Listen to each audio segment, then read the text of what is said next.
nessa casa, em toda ou qualquer casa que a gente comparecer para aprender, para ouvir o Evangelho, porque nós somos privilegiados, nós somos privilegiados demais por estarmos nessa doutrina e recebermos tanta informação, tanta força para caminhar.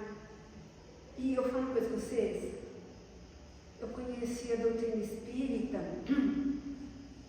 efetivamente conheci assim, meus primeiros passos na doutrina espírita, como admiradora, foi em 76, lá no André Luiz, com Dona Feliciana, uma das fundadoras da Casa de Prece André Luiz. Então, 76 para cá, tem um bom tempo, né? Então, vocês acreditam que eu nunca tinha lido a carta de Tiago? Você falou sobre a Bíblia, né? Eu nunca me chamou a atenção. Você passa por aqui, mas nunca me chamou a atenção. E veio, toda vez que a gente é convidado a falar, a gente pensa que a gente que organiza a casa, que a gente organiza os estudos, nada. E que a gente que organiza as palestras da gente, nada, tudo espiritualidade.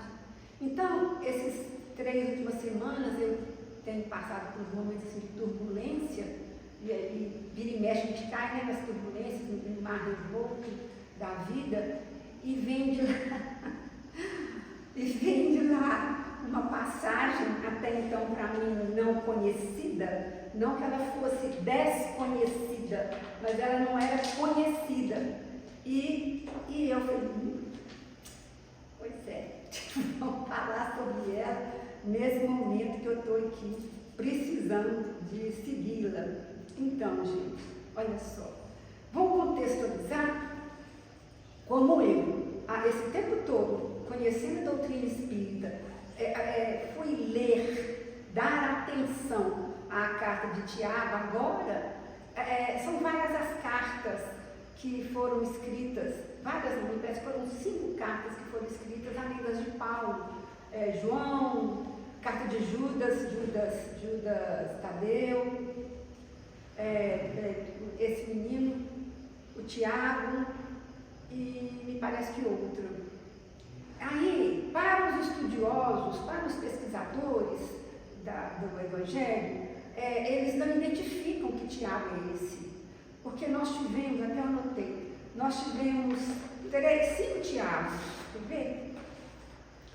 Nós tivemos o Tiago maior, que era irmão do João Evangelista, maior porque foi o que ficou mais próximo de Jesus.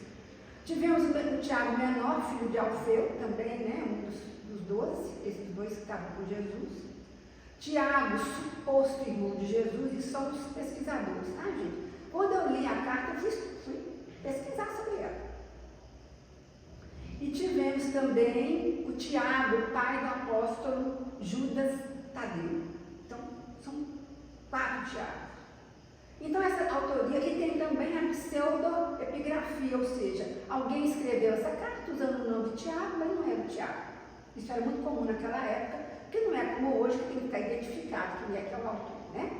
Então, tem essas 5 hipóteses aqui, para os pesquisadores fora da doutrina espírita. Acontece que Emmanuel, no livro Paulo Estevão, ele identifica Tiago menor como autor dessa carta.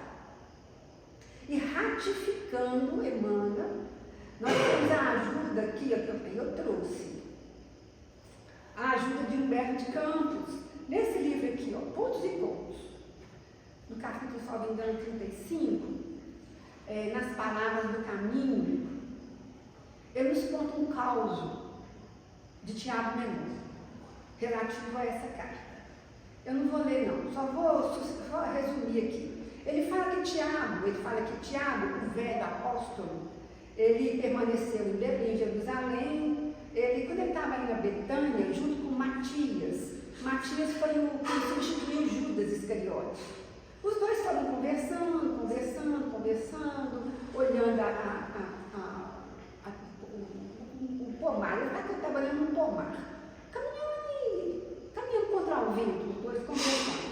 E eles, quando eles passaram diante de um pomar, eles lembraram do lugar onde Judas havia dado o beijo em Jesus.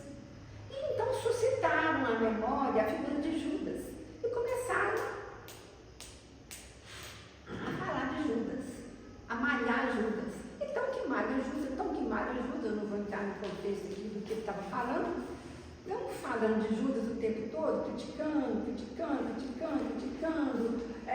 olha que insolência, que Judas terrível, será sempre nossa vergonha, como se abalançou a semelhante absurdo, foi espírito diabólico da ambição desejada, Tiago e Matias, 2 discípulos de Jesus. E estão lá. No meio do caminho, e aí eles foram conversando, no meio do caminho, quando eles estão lá no meio da conversa, e os familiares desse homem cruel, porventura provaram as condutas satânicas, malharam Judas o tempo todo. Eles viram então que vinha alguém ao longe do caminho, os dois pararam e falaram assim, a gente conhece aquela figura. Aí, assim, quem é que vem lá vestido de luz resplandecente? Aí estão olhando, também eu vejo que luz é aquela. Aí Tiago, banhado em lágrimas, ficou todo comovido, reconheceu Jesus. E lembrou dos dois, que os dois que estavam a caminho de Emaús também reconheceram Jesus. Aí ajoelhou e falou reverente, é o Senhor. E aí Jesus, na mulher de campo, aproximou com toda a majestosa beleza e parou instantes ao lado dos companheiros. E olhou para os dois assim, compassivamente, como sempre, aquele olhar afetuoso. E os dois lá humildes choravam, Tiago e Matias, enternecidos, choravam. E falou assim, Senhor, Tiago falou em pranto, abençoai-nos. Jesus estendeu a mão em sinal de amor, nada disse.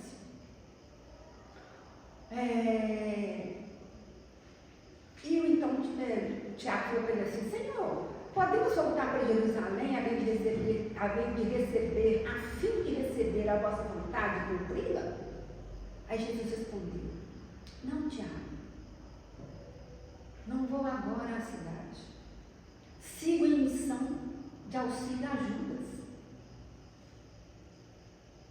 Naquela noite, naquela noite, quando Tiago voltou para Jerusalém, ele se fechou, se isolou da comunidade, tomou os pergaminhos nos quais começaram a escrever essa carta à cristandade e anotou em lágrimas as famosas considerações sobre a língua humana.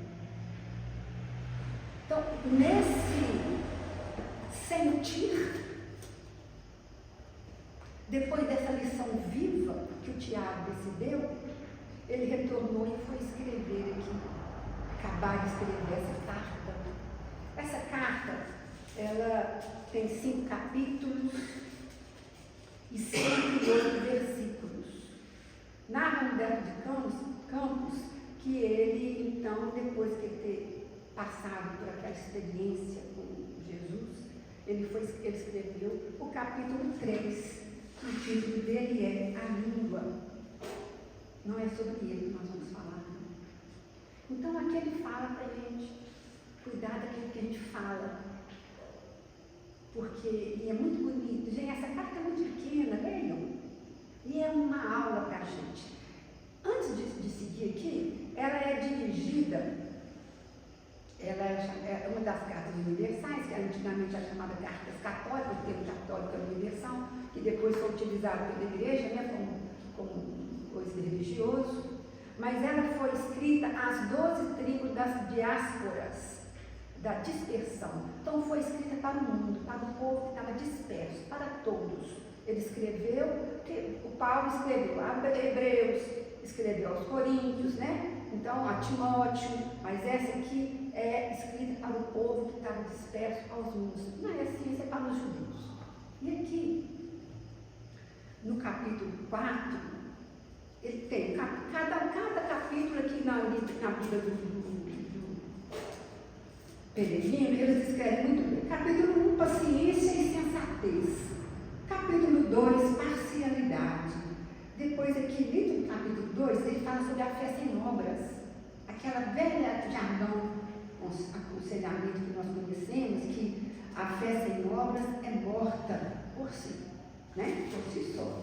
No capítulo 3, ele fala sobre a língua, baseado naquilo que ele vivenciou, de usar mal a língua para falar de Judas, 2 discípulos diretos de Jesus. Apesar que Matias veio após a morte de Jesus, mas direto conviveu com os demais, com os 11 demais. Eu estudando isso aqui, e lendo, eu trouxe isso aqui para nós, antes de passar para o nosso quarto. Porque o quarto fala que para a gente aproximar de Deus, nós vamos ler lá o pedaço que está, o versículo que está nos chamando a atenção. Mas eu vou confessar para vocês que eu fiquei baseando em mim esses 3 últimas semanas que a onça estava rugindo em mim muito. Essas 3 últimas semanas. Eu tenho uma onça dentro de mim, já falei para vocês. Eu fui fazendo tudo para dormir, mas de vez em quando ela acorda. E quem tem mal bipolar, de vez em quando a onça acorda, entendeu? Está difícil demais. A onça não está acordando esses dias. Quando eu vim ler a carta de Tiago, eu li esse capítulo 3 sobre a língua e eu fiquei com vontade de ficar numa ilha isolada, que nem ele ficou da comunidade, sabe, nos horizontes, estudando os livros Horizontes da Fala, que eu pensei.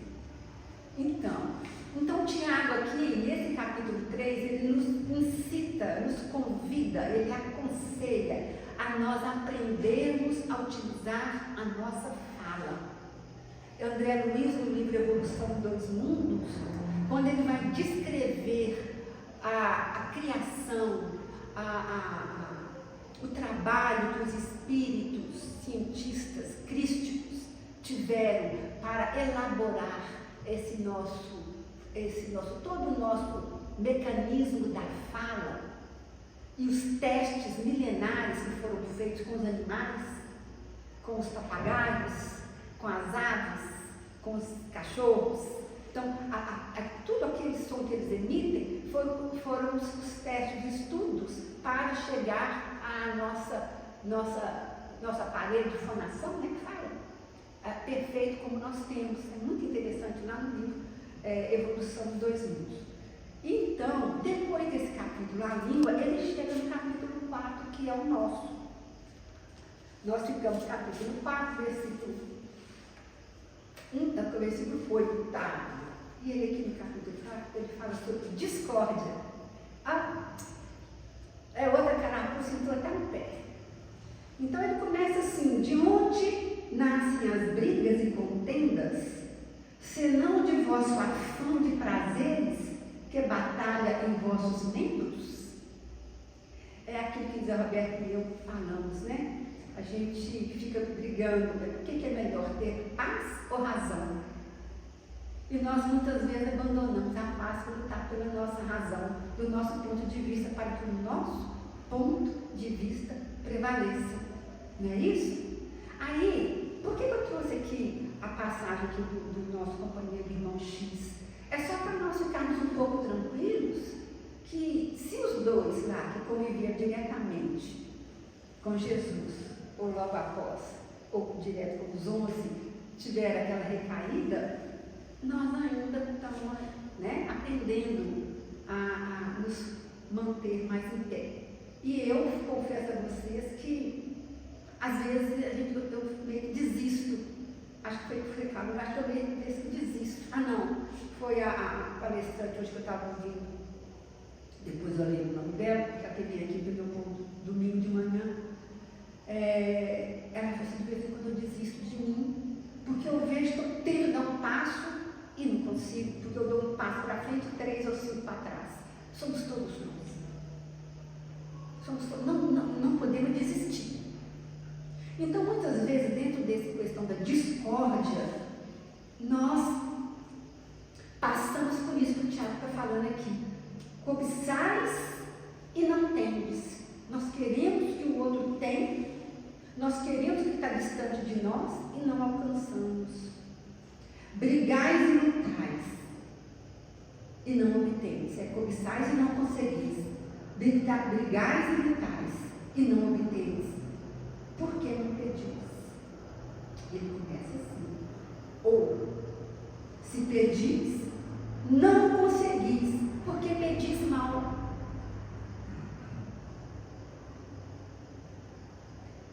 Para gastar em vossos prazeres.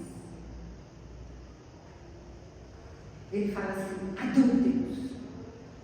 No Antigo Testamento, a expressão adúltero não era infidelidade. Eu até botei, gente, porque estava muito querendo faltar essa memória, eu não disco com esse trecho. Adúltero, ele era, para nós hoje, é infiel. Mas naquela época, gente, eu anotei, mas esqueci. Era assim, espalhafatoso, irracional, tá? Para nós é infidelidade. Aquele que adultera, aquele que corrói, aquele que corrompe, aquele que modifica, né? Então ele fala, adúlteros, tá? No que está ali. Não sabeis que ser amigo do mundo é ser inimigo de Deus? Nós vamos chegar lá, nós vamos entender isso tudo. Ou pensais que é em vão que a Escritura diz, com inveja ambiciona o Espírito que depositou em nós. Nessa Bíblia aqui do Peregrino, há uma informação de que essa expressão que ele fala que estava na Escritura não foi localizada. Não foi localizada, tá? Com inveja ambiciona o Espírito que depositou em nós. Ele fala aqui, o Peregrino fala que não foi localizado. E eu pesquisei também, se ele não encontrou, muito menos Raquelzinha. Então, mas dá uma graça maior.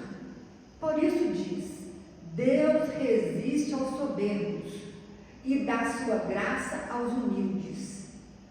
Submetei-vos, pois, a Deus, resisti ao diabo, e ele fugirá de vós. Aí vem o nosso versículo. Aproximai-vos de Deus, e ele se aproximará de vós. No livro dos Espíritos, a questão 649, fala sobre adoração. Então, a adoração é um ato de aproximar de Deus. Adorar é um ato de aproximar de Deus.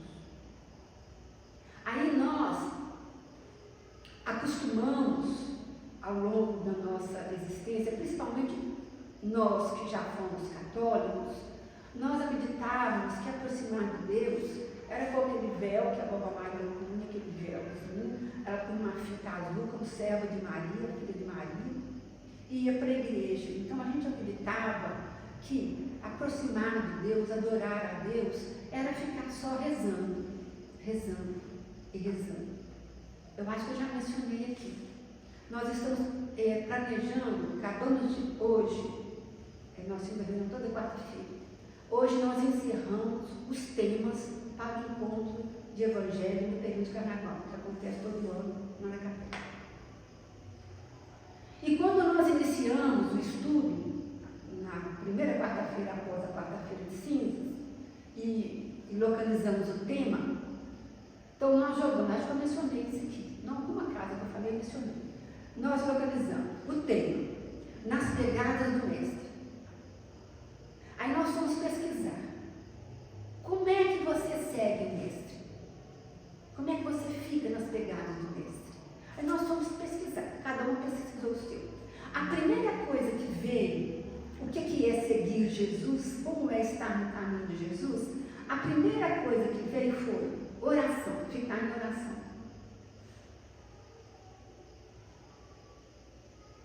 Eu fiquei calada quando vi aquilo. Mas só a oração? A oração é um meio de comunicação. Mas estar no caminho exige o quê? Ação. Porque Jesus fala, todo aquele que quiser vir até mim, pegue sua cruz e siga-me. Né? Então, e tem outra fala, levantai e segui-me. Sempre ação. Aí eu discordei. Não, esse trem de ação ele está dando. Aí, isso aí depois da terceira, quarta semana, né? De debates. A oração saiu fora. Foi para o último dia. A prece como um ato de comunicação, de conexão no sentido de conversa.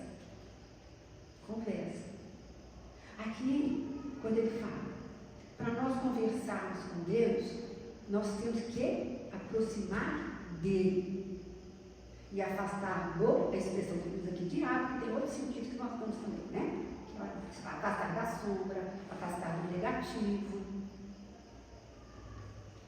Aí é que está. Nós pensamos que conversar com Deus é só na prece. Só que ele mesmo fala aqui antes que a fé sem obras é morta em si mesmo.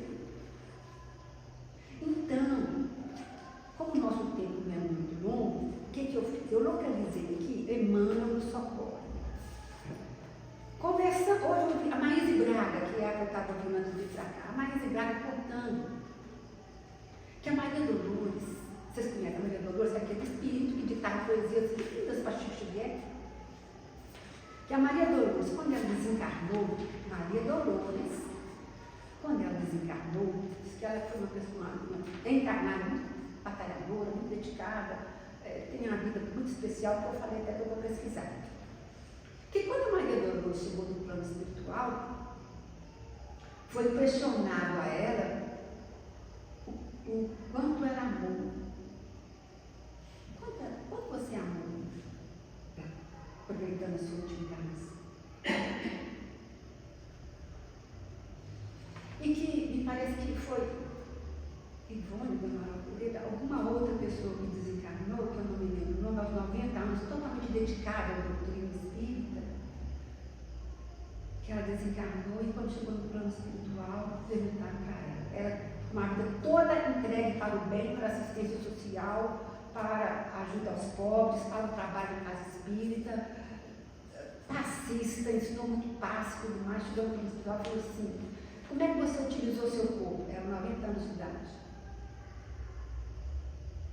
Por que a Maíse Braga estava passando isso para a gente? Ela estava até, o tema lá da palestra dela é pedis e recebereis, mais ou menos isso. Porque nós, olha só, nós estamos aqui no Banco Espírita, numa casa espírita há muitos anos. Alguns outros estão começando, mas os últimos serão os primeiros, né? Então, muitas vezes nós achamos que basta nós estarmos aqui que é o suficiente. Basta a gente vir para cá, falar, ouvir, passe, campanha aqui, tererê, é o suficiente. E eu achei aqui, dentro desse contexto de conversa com Deus, como é que tem que ser? Porque uma coisa é nós elevarmos o nosso pensamento, entrarmos em ato de adoração, elevarmos o nosso pensamento, entrar em conexão com o plano superior, através dos benfeitores espirituais que nos assistem ou que estão no ambiente, levar até a Deus os nossos pedidos ou a nossa evocação. Uma coisa é isso. Mas esse ato de adoração, que é nós silenciarmos e nos aproximarmos até Ele, a gente pensa que é uma coisa que você vai sentar, você vai para o campo, você vai para o jardim, você vai para o quarto, você vai para o lugar, se isolar, entrar em meditação e adoração. Tudo bem, é um ato. É um ato. Mas a verdadeira adoração e a verdadeira conversa com Deus, Emmanuel nos ensina aqui. E que nós precisamos gravar isso na nossa mente. Porque quando nós desencarnamos, vamos perguntar determinadas coisas e nós temos que estar prontos para responder. Eu tentei. Eu até aprendi, mas tentei. Mas como reconhece o verdadeiro esforço que nós fazemos, né? Aqui está no livro Alvorada do Reino. O título é Quando em Súplica. Preste atenção, Emmanuel, professor Zaço. Ele fala assim para nós. Quando em súplica, rogando o socorro divino, não te esqueças dos recursos que o Senhor amontoou ao teu lado, para que não falte socorro nas menores circunstâncias da vida. Então, ele está falando aqui para a gente prestar atenção em tudo que nós já recebemos. Tudo que nós já recebemos, para com isso utilizar na prece. E aqui eu vou ficar no... Por isso que eu estou com esse livro, viu, gente? Porque a gente vai buscando e acha. Aqui no Evangelho, capítulo 27, aqui no item 22, no capítulo 27, tem um pedacinho aqui que Kardec não. Está um V monódico, deve ser um Visconde, alguma coisa monódica, tudo abreviado, não quis identificar qual é esse pequeno, em 1862. Ele falou assim, rapidinho, tá? Vossa prece deve encerrar o pedido das graças de que tendes necessidade, mas uma necessidade real. Inútil, pois, pedir ao Senhor abreviar as vossas provas, vos dar as alegrias e a riqueza, pedir-lhe para vos conceder os bens mais preciosos da paciência, da resignação e da fé. Não digais, como ocorre a muitos de vós, não vale a pena orar, uma vez que Deus não me atende. Que pedis a Deus na maioria das vezes? Frequentemente pensaste em pedir o vosso melhoramento moral? Oh, não, muito pouco, mas imaginais antes lhes pedir o sucesso nos vossos empreendimentos terrestres. É o que nós pedimos sim. Deus não se ocupa conosco, se disso se ocupasse. Não haveria tantas injustiças, insensatos, ingratos. Estamos tirando. Se descesseis ao fundo da vossa consciência, encontraríeis quase sempre em vós mesmos o ponto de partida dos males dos quais vos lamentais. O que ele fala para a gente fazer? Pedi, pois, antes de todas as coisas, o vosso progresso, e vereis que o torrente de graças e consolações se derramará sobre vós. Então ele fala para nós pedirmos o nosso progresso. E aqui Emmanuel fala que nós já temos muito. E ele fala assim, quando em súplica, rogando o socorro divino, não te esqueças dos recursos que o Senhor te amontoou, já te deu ao teu lado, para que não te falte socorro nas menores circunstâncias da vida. Recorda, 2 pontos. O corpo sadio e proveitoso que o mundo te empresta. Chegará e vai perguntar, o que você fez com o seu corpo? O que você fez com o seu corpo? Só malhou e exibiu um corpo perfeito para todo mundo? Ou só cuidou do corpo o tempo todo, comendo demais, tomando remédio demais, dormindo demais? O que você fez com o seu corpo? Você cuidou dele ou não? Usou para o bem?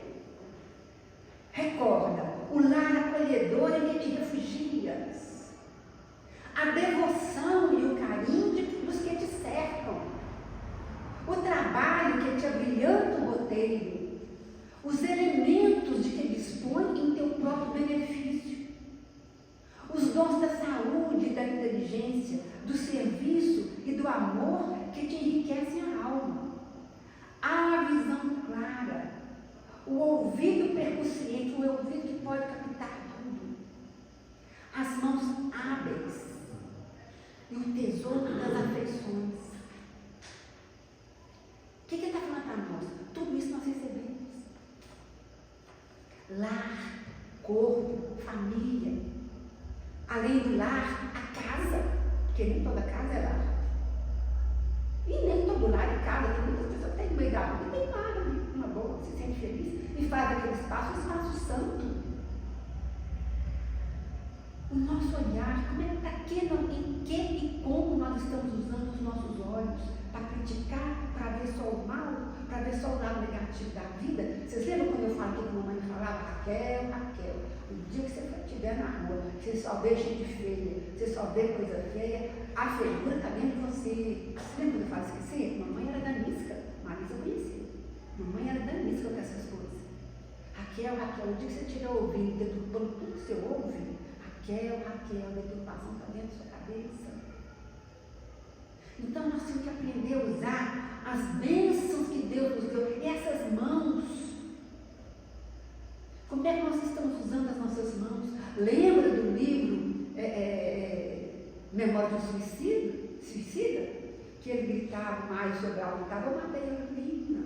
Às vezes nós não matamos, não tiramos a vida, mas às vezes com as nossas mãos nós apontamos erros o tempo todo dos outros, esquecendo que nós estamos apontando para nós com uma parte dos dedos. Então é isso tudo. Aí Emmanuel continua. As mãos hábeis, o tesouro das afeições. Gente, afeições. Só para exemplificar que o tempo está correndo, Marisa, os antigos aqui da casa lembram como vocês apoiaram o desencarne de Alisson, afeições, que não é só na hora da alegria, na hora da dor, despedida do ente amado, como é que os amigos aqui da casa aliviaram o desencarne dele, a ponto dele chegar do lado de lá, nem para o hospital foi, disse Arthur Calazans. Você ter ali do seu lado amigos de plantão o dia inteiro para entrar de vez em quando e dar passe nele para ajudar o desencarne. Você vendo aquilo e agradecendo a Deus, naquela hora eu falava, meu Deus, bem que o Senhor falou, granjear amigos, porque é a bênção das afeições. E nós não podemos fechar portas na nossa vida. Quando nós saímos de emprego, quando nós saímos de um casamento, quando nós tivemos algum dissabor com alguém, nós não podemos fechar portas, nós não podemos sair brigando de nada. Porque a afeição de uma pessoa, mesmo que esteja do outro lado da lida, a afeição é muito importante para nós. Certa feita eu cobrei de um senhor que devia lá na Alterosa Aluguel, eu trabalhei lá há 10, 11 anos, e eu ia fazer cobrança, me pôr no lugar das pessoas, meu Deus, se fosse eu estivesse devendo, eu estava passando a peleja financeira, né? Recém-divorciada. E se fosse comigo, meu pai, eu morria de dó. Aí uma vez eu mandei carta de cobrança para ele, para os fiadores dele. Poucos meses depois eu estava namorando a família de Guarda, era a família de Guarda, eu mandei carta do pai, para a mãe do tio dele. O tio dele foi lá na Alterosa uma vez. A Deus foi tão bom, meu amigo espiritual foi tão bom, que o tempo todo eu falo, não, pelo amor de Deus, você desculpa, eu estou cobrando. Eu nem sabia quem era ele, não conhecia o Alisson. Quando eu conhecia, eu disse, você é aquele advogado que mandou carta para o meu pai e minha mãe. Mas eu falei, filho do cara, não, esse cara se foi. E o amigo dele, o tio dele que eu cobrei, o tio Luiz até desencarnou. Ficou meu grande amigo. Então, assim, inspirada pelo amigo espiritual, fala, vai com jeito, amanhã você não sabe. Então, nós temos que ir com jeito a vida inteira, que nós não sabemos o depois. Vamos lá. Diz Emmanuel, recorda que a enxada não é concedida ao lavrador para a exaltação da ferrugem, e o pão não de farto celeiro para a exaltação do mofo. Então, nós não podemos ser instrumento que não vai fazer nada, fica parado. E nós não podemos ter o alimento que nós recebemos aqui, do Evangelho, e deixar mofar em nós, sem produzir o efeito de auxiliar, de exemplificar, de consolar. É muito que nós recebemos. Usa os instrumentos que constituem a tua bênção. Honra os minutos para que o dia te honre. Não menosprezes a oportunidade que te coroa a estrada como o sol no caminho. A vida nos dá oportunidades diuturnamente. E nós precisamos ficar alerta, vigiando e orando para que nós possamos ver o que nós estamos fazendo e pedindo sempre a Deus que nos dê capacidade de entender o que a vida está nos propondo, para que nós possamos agir como espíritas cristãos. Trabalha, aprende, ama, crê,